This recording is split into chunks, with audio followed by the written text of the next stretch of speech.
What's the meaning of Britart?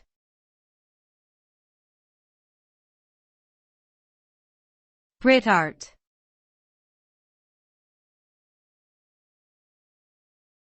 Britart.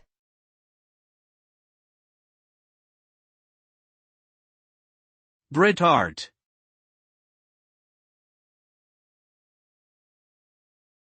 Britart.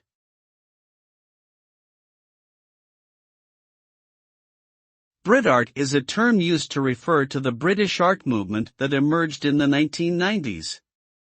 It is characterized by a diverse range of artists and styles, including Damien Hirst's controversial use of dead animals and Tracey Emin's confessional installations.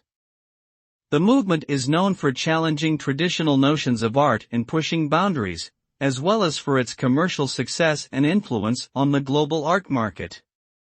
Britart sparked debates about the nature and value of contemporary art, and its impact can still be seen in the work of many artists today.